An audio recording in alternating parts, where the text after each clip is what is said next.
Boa noite, pessoal. Tudo bem? Quero começar esse vídeo aqui pedindo desculpa para vocês, tá?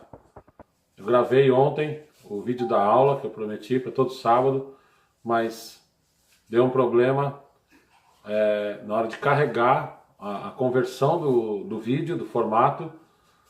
Não sei o que aconteceu, o fato é que apagou, né? Simplesmente excluiu, não sei como, mas não estava mais no celular e tive que fazer tudo de novo. Vamos fazer tudo de novo agora, né? Só tive tempo agora. Então, vamos lá. Né? Atrasado, mas eu quero cumprir o que eu prometi. Né? Aula número 2 hoje, tudo bem? Meu nome é Wagner, para quem não me conhece, para quem é novo no canal. Sou teólogo e pesquisador. Hoje é a aula número 2, a aula que nós vamos falar sobre esse tema, né, em cima desse tema que eu propus.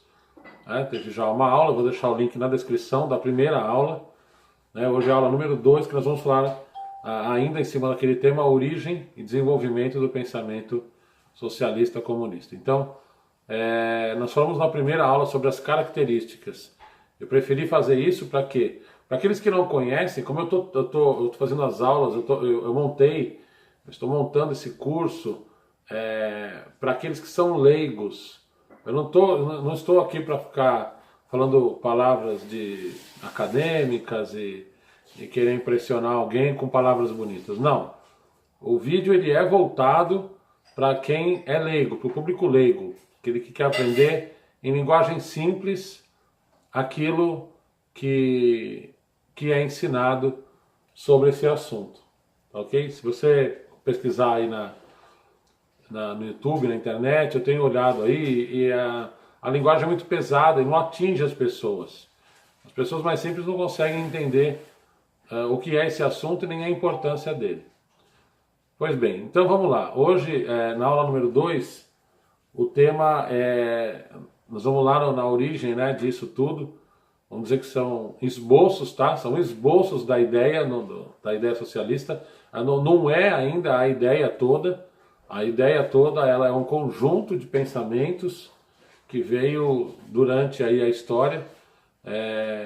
Então são só esboços lá no início, nos primórdios de tudo isso, tá bom? Então nós vamos falar hoje sobre Platão e sobre sociedade matriarcal. Esses dois temas que nós vamos abordar na aula de hoje. Eu vou procurar falar isso um pouco rápido, porque eu já reparei que as pessoas não gostam que o vídeo fique longo, tá? Apesar que você tem que ter consciência do seguinte: eu tenho 2 dias de gravação de vídeo. Eu quero aumentar, vai depender do apoio que eu receber no canal. O canal está crescendo, né? Ainda bem, né? Nós temos aí 54 inscritos e aumentando. Nós vamos chegar a 100 inscritos, que é a próxima meta. E de 100 inscritos nós vamos para 1000 inscritos, eu acredito. E eu quero aumentar o número de vídeos durante a semana para que atinja mais pessoas, tá bom? Só que isso vai depender também do apoio daqueles que são inscritos no canal. Muito bem. Então assim, esse curso ele é voltado, como eu já disse, para um público leigo sobre esse assunto. Leigo quer dizer alguém que não tem conhecimentos, mesmo que seja básicos, sobre determinado assunto, sobre determinada matéria. Então, é por isso que eu elaborei essas aulas. Nós vamos fazer a mesma coisa com conservadorismo, com outras formas de pensar, como os libertários e etc, e etc. Nós vamos abordar várias coisas aqui. Então, retomando o que eu estava falando, então, os vídeos que eu tenho são de terça e de sábado. Então, na terça-feira é vídeo de análise, é um vídeo mais rápido, mais dinâmico. Mas o vídeo da aula, você tem que entender que ele é mais longo, porque uma aula é uma aula. Você vai para uma faculdade, cada tempo de aula é dividido aí entre 50 minutos e 1 hora de aula. Você fica na frente do professor durante esse tempo. Então, não seja injusto na hora de falar sobre o tempo de vídeo, né? Porque uma aula ela é, lógico, maior do que simplesmente uma análise. Tudo bem? Então vamos lá.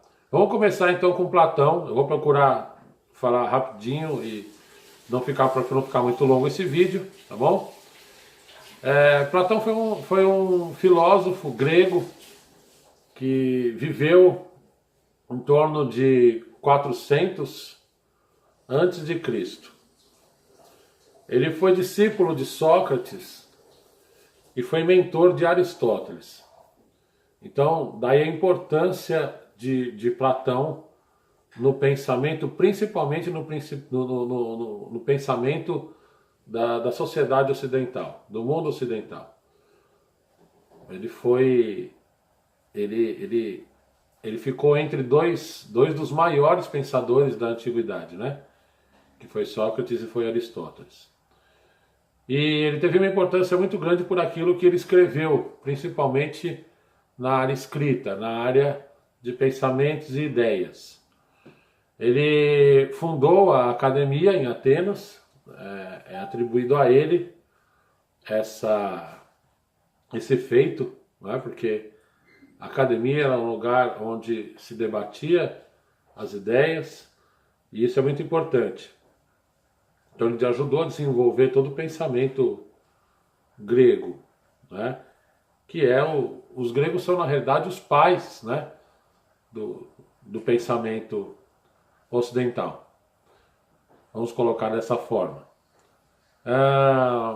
Ele ajudou a construir os alicerces, né? Da filosofia tanto natural como da ciência e da filosofia ocidental por inferência. Escreveu muitas obras, entre elas a República, e eu não vim falar aqui, a aula não é sobre ele, sobre a pessoa de Platão.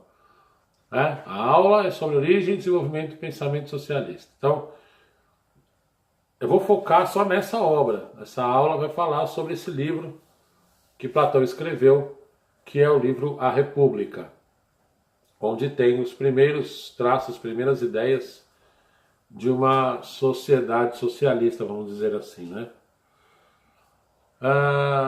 Nesse livro, A República, que é um livro que começa com um diálogo de Sócrates, ele coloca como Sócrates sendo a principal personagem do livro, e Sócrates ele faz vários questionamentos no início desse livro. Os primeiros capítulos desse livro, eles são dedicados a Sócrates questionando as pessoas sobre o que é a justiça. E o desenvolvimento dessas ideias vai culminar no capítulo 10, na cidade dos sonhos, vamos colocar assim, né? Uma cidade quase que utópica, né? Que eles chamam de Calipólis. Significa polis de cidade, de estado, né? O estado, cidade, Cali, bonito, belo. Então, cidade bela, cidade bonito, né? Seria a tradução do grego. E nessa cidade existiam 3 classes que Platão define a primeira classe como sendo os comerciantes, os guerreiros e os guardiões, que na realidade são os governantes. Então você vê essa questão de classes, isso daí é muito antigo, né? Isso daí já 400 a.C. já se debatia esse assunto de classes, né? Classes sociais, e entre outras classes. Mas é bom que desmistifica um pouco essa questão de... Muita gente acha que tudo se deu origem em Karl Marx e Engels. Não foi bem assim, né? Você tem que lembrar que Karl Marx também foi uma pessoa que sofreu influência de outros pensadores, do pensamento hegeliano, do pensamento de Kant e outros. E ele foi por 10 anos filósofo também. Muita gente não sabe disso, antes de ele começar a se envolver em questões políticas, tá? Então, assim, Platão desenvolveu essa ideia, né? De que nessa cidade existiriam, então, aí os comerciantes, guerreiros e governantes, cada um exercendo suas funções de acordo com a sua habilidade. Porém, com relação aos governantes, ele fala que eles deveriam ser filósofos, né? Um governante não pode ser um governante, frase de Platão, se ele não for um filósofo, e um filósofo não pode ser outra coisa que senão um governante. Então ele deveria governar. Né? Por quê? Porque na filosofia é que você encontra o domínio do pensamento, o domínio daquilo que é a expressão do íntimo humano, dos desejos humanos. Pois bem, e ele fala também sobre a harmonia entre essas classes, né? Através do indivíduo e Estado que definiu os aspectos racionais para orientar suas ações. Então, ele entendia que para haver harmonia entre as três classes e entre todas as pessoas da sociedade, deveria então haver previamente uma definição do Estado e dos indivíduos com relação aos aspectos racionais. Ele desenvolve esse tema aí em torno de algumas premissas, mas isso não tem tanta importância com relação a isso. O que importa dizer é que nesse livro ele desenvolve essa ideia de uma cidade utópica onde as pessoas vivem de forma harmoniosa em todas as classes. Ela, pelo menos na questão de pensamento e de igualdade social, elas têm esse equilíbrio, essa harmonia. Então, essa foi a proposta de Platão no livro A República. Isso já indica, né, uma ideia de relacionamento entre classes numa sociedade, aí esboçando já alguma coisa relacionada a socialismo. Tá bom? Leia o livro. Eu vou colocar na descrição também os livros que eu citar aqui nessa aula, tá bom? Para que você não fique sem orientação. Eu vou ver se eu consigo colocar também eu acredito que sim, falando aqui com meu filho, né, que é quem me assessora, colocar no vídeo o cronograma das aulas. Tá? Eu vou inserir isso também, o cronograma das aulas, para que vocês acompanhem e você saiba sobre o que nós vamos falar em cada uma das aulas. Né? Essa aula é dedicada a Platão e sociedade matriarcal. Eu creio que Platão encerra aqui o assunto. Eu não vou desenvolver mais coisas, ele tem coisas interessantíssimas nos capítulos finais desse livro. Recomendo fortemente a leitura. A história da caverna lá é fantástica, o mito de Er também. Bom, leia o livro, você vai gostar bastante. Eu creio que vai edificar a sua vida e sua forma de pensar política. Muito bem, então vamos passar para o segundo tópico da aula. Vamos lá. Se tiver dúvida sobre o assunto aí, comentários, vocês têm a liberdade aí, questionem, comentem, falem, participem. Vamos construir junto esse conhecimento. Bom? Não existe nada fechado, eu acredito nisso. Não existe um assunto fechado, a não ser que ele seja alguma coisa assim de 95% a 100% das opiniões gerais dando o mesmo parecer sobre aquele assunto. Se não houver essa unanimidade, então todo o assunto está aberto, não é verdade? Se não fosse assim, não tinha tanto autores de livros que discordassem uns dos outros, não é mesmo? Bom, vamos lá. Vamos para os estudos matriarcais, né? Os estudos da sociedade matriarcal. Então, o que seria isso, né? E por que você está falando sobre isso? Então, por que eu estou falando sobre isso? Então, qual que é a razão de eu falar sobre esse assunto numa origem de pensamento? É porque quando se fala em sociedade matriarcal, você remete aos princípios da sociedade, ou seja, quando tudo começou, quando os primeiros relacionamentos sociais, vamos colocar assim, as primeiras interações humanas, elas existiram, e alguns pesquisadores dizem que existiam sociedades que eram matriarcais. Eu não estou muito convicto disso, mas vamos lá, vamos explicar o porquê que eu vou falar sobre esse assunto. Por que um senhor chamado Friedrich Engels, é ele mesmo, companheiro de Marx, ele escreveu um livro que eu também vou colocar na descrição, que se chama Origem da Família, da Propriedade Privada e do Estado. E nesse livro ele cita, a sua forma de pensar, ele cita como origem a sociedade, ou seja, ele se apoia nisso, na sociedade matriarcal. Então vamos para a definição. O que seria uma sociedade matriarcal? Seria uma sociedade onde as mulheres é quem dominam, elas é quem são líderes, são governantes, e somente elas. Os homens não têm esse papel. Apesar que, segundo Engels, ele diz que numa sociedade matriarcal, mesmo as mulheres sendo as líderes, não existiria algum tipo de diferença entre homens, mulheres e qualquer outro tipo de pessoa no mundo, né? Nessa sociedade aí.